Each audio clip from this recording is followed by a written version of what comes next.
Hello again, welcome back to Mr. Algebra. In this video we're going to show how to write quadratics in vertex form, and you can see right here vertex form is looking like this, and we're going to do that by completing the square, which is a means or method for also solving quadratics. First of all, standard form looks like this, so what we're going to do is we're going to convert this standard form into vertex form by completing the square. When you're in vertex form like this, you have the a on the outside. A is still the leading coefficient, so it's the same a you see out here. And the coordinate here is the h value, or the x coordinate of the vertex, and the k value, the plus out here, is no longer the y-intercept like it is over here. This is actually the y coordinate of the vertex. So this is why they call it vertex form, because the vertex is here and here.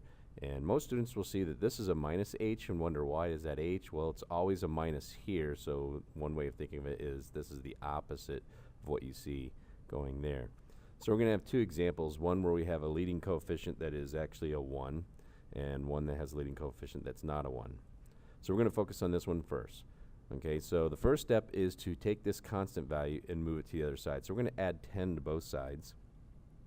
Y plus 10 equals x squared plus 6x. So all I did was move the 10 over.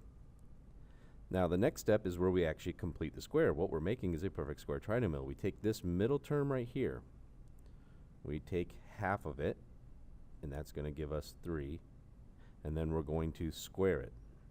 So 6 divided by 2 is 3, 3 squared is 9, and we're going to add that 9 to both sides of our problem. So y plus 10 plus 9. Okay, so this side right here then becomes y plus 19.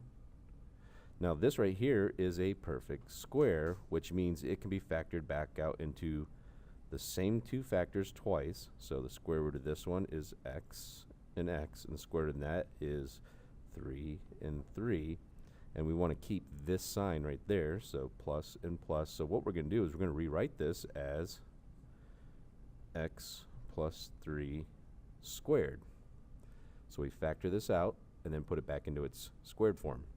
Now the last step is to simply take this 19 and move it back over here. So we're going to subtract 19 from both sides, and we have y equals x plus 3 squared minus 19. Now my leading coefficient is 1, which tells me I have a minimum value. So this is a min function because it's the same one that was up here at the top. But my vertex is located at, now it's the opposite of this number here for x, which is negative 3, and then that number for y, negative 19. So now we know that this is a minimum. We can look over here and see, oh yeah, the minimum is actually negative 19. Example 2, we actually have a 3 out here, which means we have to get rid of that 3, but step 1 is still get rid of this 5. So move the constant over, so I'm going to subtract 5 from both sides. 3x squared minus 12x, and then this 5 goes away because I've moved it to this side. Now what we want to do is when we have something here that's not a 1 is we want to factor that 3 out of both of these. So we're going to bring the rest of the problem down here. We're going to factor a 3 out. When I factor a 3 out of these two numbers, what's left over is x squared minus 4x. And then I'm going to write it again. I'm going to leave a little extra space here. X squared minus 4x. I'm going to put a plus, and I'm going to complete the square here.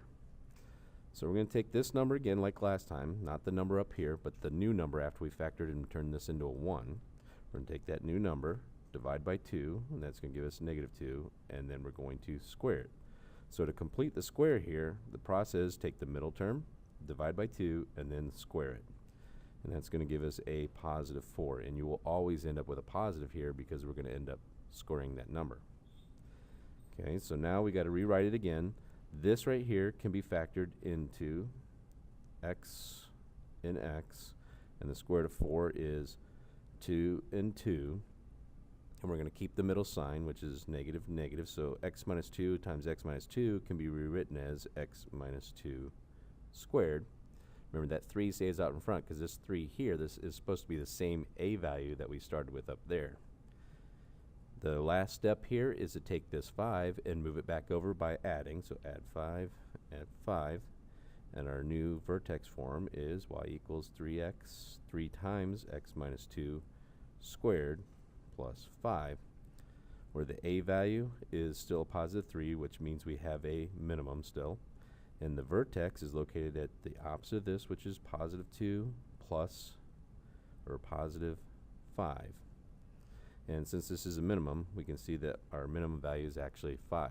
Also, one more note is this too is the axis of symmetry.